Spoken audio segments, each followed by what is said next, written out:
Hello everyone, स्वागत है आप सभी का आज के हमारे और एक नई वीडियो में। और इस वीडियो में बात करने वाला हूँ क्रिस्टोफर नोलन की लेटेस्ट मूवी द ओडिसी के बारे में। तो दोस्तों, कुछ मूवीज होती है जो सिर्फ एंटरटेनमेंट के लिए नहीं बनाई जाती, वो इसलिए बनती है ताकि उनको फील किया जाए, उनका एक सिनेमैटिक एक्सपीरियंस लिया जाए। और द ओडिसी मूवी इसी कैटेगरी में आती है, क्योंकि ये कोई ऑर्डिनरी मूवी नहीं है, ये एक कंप्लीट सिनेमैटिक एक्सपीरियंस है जो कि हर मूवी लवर को कम से कम एक बार तो लेना ही चाहिए। रिलीज से पहले इस मूवी के बारे में काफी कंट्रोवर्सी चल रही थी, मूवी के कास्टिंग को लेकर डिबेट्स चल रही थी, हिस्टोरिकल एक्यूरेसी को लेकर डिस्कशंस हो रहे थे, और मेन बात लोगों को ये लगा था कि क्रिस्टोफर नोलन जो ग्रीक माइथोलॉजी है उसको अपने हिसाब से कुछ मरोड़ देंगे और अननेसेसरी कॉम्प्लिकेट कर देंगे। लेकिन मूवी रिलीज होने के बाद सिनारियो बिल्कुल चेंज हो चुका है। ऑलमोस्ट हर तरफ से बस मूवी के बारे में अप्रिसिएशन ही देखने को मिल रहा है। एटलीस्ट मेरे सर्कल में तो सबको मूवी बहुत पसंद आई है। ऑफ कोर्स ऑनलाइन कुछ ऐसे सेक्शंस है जो मूवी को क्रिटिसाइज कर रहे हैं, लेकिन वो जो क्रिटिसाइज कर रहे हैं वो मूवी की हिस्टोरिकल इनएक्यूरेसी को लेके कर रहे हैं, ना कि मूवी के टेक्निकल एस्पेक्ट को। और हाँ, मूवी का रिव्यू शुरू होने से पहले एक बात क्लियर कर दूं कि मैं कोई ग्रीक माइथोलॉजी का हिस्ट्री एक्सपर्ट तो हूं नहीं।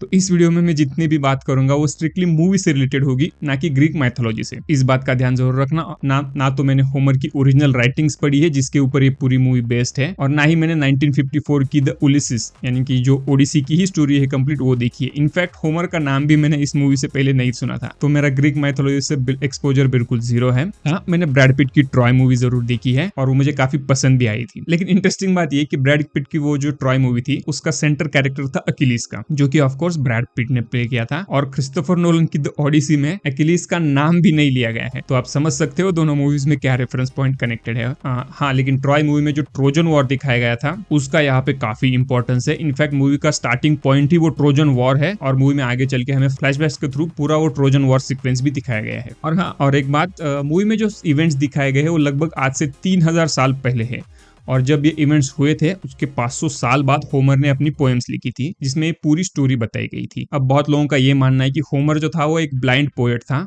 और कुछ लोगों का मानना है कि वो ब्लाइंड नहीं था। हालांकि वो ब्लाइंड है या नहीं है उससे कुछ फर्क नहीं पड़ता, क्योंकि जब होमर ने ये लिखा होगा 500 साल बाद, तब ऑब्वियसली उसने ये सारे इवेंट्स विटनेस तो किए नहीं होंगे, उसे किसी ने बताए ही होंगे।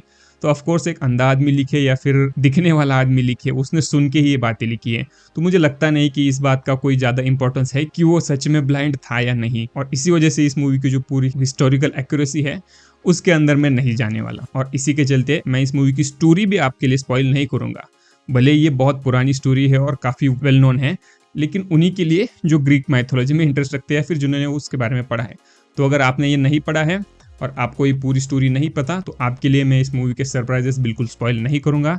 ये वीडियो आप लास्ट तक जरूर देख सकते हैं। सो विदाउट स्पॉइलर, स्टोरी का मैं अगर थोड़ा सा प्रीमाइस दे दूं तो मूवी की स्टोरी शुरू होती है एग्जैक्टली ट्रोजन वॉर से। मूवी का फर्स्ट सीन ही हमें दिखाता है कि कैसे ट्रोजन वॉर में जो ट्रोजन हॉर्स होता है उसके अंदर ओडिसियस और बाकी कुछ ग्रीक वॉरियर्स उसके अंदर बैठ के जाते हैं, और फिर वो ट्रॉय के अंदर एंटर करते हैं। अब वो अंदर जाके कैसे लड़ते हैं और कैसे ट्रॉय को जीतते हैं, ये मूवी में हमें आगे चल के देखने को मिलता है फ्लैशबैक के थ्रू। लेकिन मूवी के स्टार्टिंग में हमें दिखाया गया है कि ट्रोजन वॉर जो है वो ग्रीक वॉरियर्स जीत चुके हैं, और अब जीतने के बाद ओडिसियस अपने साथी वॉरियर्स के साथ अपने घर निकल पड़ता है, जो कि है इथाका, ग्रीस में। और ये उसका ट्रॉय से ग्रीस तक का सफर इस पूरे मूवी में दिखाया गया है, और ये जर्नी देखने में काफी एंटरटेनिंग है। इस जर्नी को टोटल उसे 10 साल लगे थे।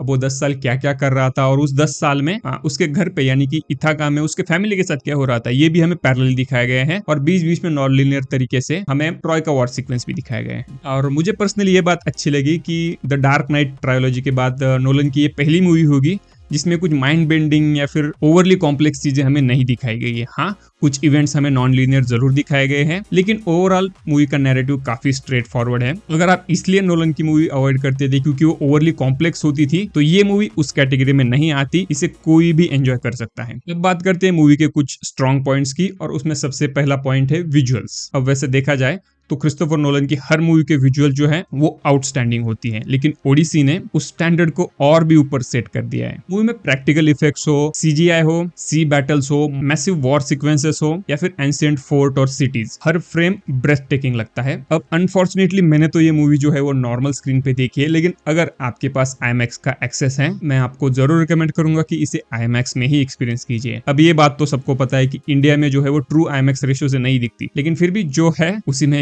एक्सपीरियंस कीजिए, क्योंकि जब मैं मूवी नॉर्मल स्क्रीन पे भी देख रहा था तभी मुझे हर सीन के बाद लग रहा था, मैं इमेजिन कर रहा था कि IMAX पे ये एक्सपीरियंस कितना अनबिलीवेबल होगा। मूवी का हर फ्रेम रिच लगता है और हर लोकेशन ऑथेंटिक लगता है, और साथ ही में एक्शन सीक्वेंसेस भी आउटस्टैंडिंग है, फिर वो चाहे वॉर सीक्वेंसेस हो, शिप बैटल्स हो, कुछ सी एम्बुशेस हो या फिर केव सीन हो, सब कुछ एक टॉप क्लास। और मूवी में एक पर्टिकुलर सीक्वेंस है जहाँ पे हमें केव के अंदर एक साइक्लोप्स दिखाया गया है। अभी एक्समैन वाला साइक्लोप्स नहीं है, ये ग्रीक माइथोलॉजी वाला साइक्लोप्स है, जहाँ पे एक जायंट दिखाया गया है बहुत बड़ा, उसकी एक ही आंख होती है। तो वो सीक्वेंस काफी स्केरी है, मैं ज्यादा स्पॉइल नहीं करूंगा, लेकिन जब भी वो सीक्वेंस आएगा उस पे आप जरूर ज्यादा अटेंशन दीजिए। और उस सीन को देख के मुझे एक थॉट मन में आया कि अगर क्रिस्टोफर नोलन कभी एक out and out horror movie बनाते हैं कि तो किस लेवल की स्केरी होगी, आई कैन इमेजिन। कहीं ये बंदा सच में भूतों का ऑडिशन लेके उन्हीं को मूवी में कास्ट ना कर दे। खैर, अब बात करते हैं परफॉर्मेंसेस की। ऑनेस्टली पूरे मूवी में मुझे एक भी वीक परफॉर्मेंस नहीं लगा। रिलीज से पहले कास्टिंग को लेके काफी कंट्रोवर्सी चल रही थी, खासकर लुपिटा नायंगो और इलियट पेज के कास्टिंग को लेके, लेकिन मूवी देखते टाइम और देखने के बाद भी मुझे तो पर्सनली मूवी में कोई प्रॉब्लम नहीं लगा, क्योंकि दोनों का स्क्रीन टाइम काफी लिमिटेड है और उनके परफॉर्मेंसेस भी अच्छे हैं, और स्क्रीन प्ले भी इतना एंगेजिंग है कि आप अननेसेसरी कंट्रोवर्सीज के बारे में सोचने को टाइम ही नहीं देते, आप इतना एंगेज हो जाते हो स्क्रीन प्ले में। फिर बात करते हैं मैट डेमन एज ओडिसिस के बारे में। परफॉर्मेंस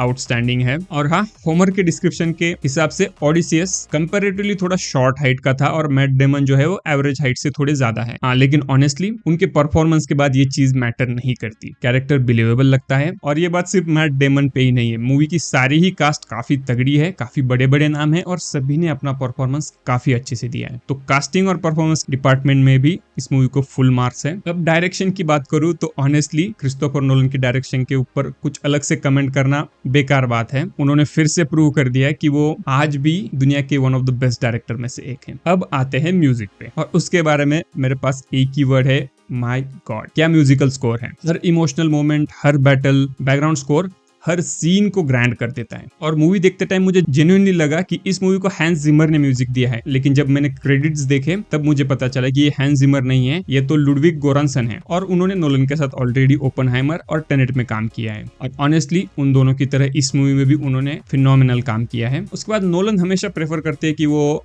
रियल लोकेशन पे शूट करें, और इस मूवी में भी यही अप्रोच फॉलो की गई है। उन्होंने लगभग 6 अलग अलग कंट्रीज में जाके शूट किया है, और एक्चुअल सी और शिप्स भी मूवी में यूज हुए हैं। हर लोकेशन विजुअली स्टनिंग है, कैमरा वर्क आउटस्टैंडिंग है, और इसी की वजह से सिनेमाटोग्राफी में भी इस मूवी मेरे तरफ से फुल मार्क्स है। मूवी का रन टाइम 173 मिनट्स का है। सुनने में तो काफी ज्यादा लग रहा होगा, लेकिन ट्रस्ट मी, जब आप मूवी देखना शुरू करोगे और उस एंशिएंट वर्ल्ड में खो जाओगे तो ये रन टाइम भी कम लगता है। ऐसा लगता है कि मूवी और थोड़ी देर चलनी चाहिए थी। ओवरऑल अगर देखा जाए तो द ओडिसी हर टेक्निकल एस्पेक्ट पे खरी उतरती है। कुछ हिस्टोरिकल इनएक्यूरेसी को लेके क्रिटिसिज्म जरूर मिल रहा है, लेकिन जैसे मैंने वीडियो के स्टार्टिंग में कहा, मैं कोई ग्रीक माइथोलॉजी का एक्सपर्ट तो हूं नहीं, इसलिए मैं उस डिस्कशन में डीप जाऊंगा भी नहीं। ऊपर वाली बातें थी वो मैंने स्टार्टिंग में बता दी आपको। बाकी सारे जिस एस्पेक्ट में मैंने बात की वो स्ट्रिक्टली मूवी से रिलेटेड थी। एंड में मैं इतना ही बोलूंगा कि क्रिस्टोफर नोलन ने फिर से एक बार एक अनफॉरगेटेबल सिनेमैटिक एक्सपीरियंस दिया है। अगर आप सिनेमा को सिर्फ स्टोरी नहीं बल्कि एक एक्सपीरियंस के लिए देखते हो, अगर आपको ग्रैंड विजुअल्स, अमेजिंग म्यूजिक,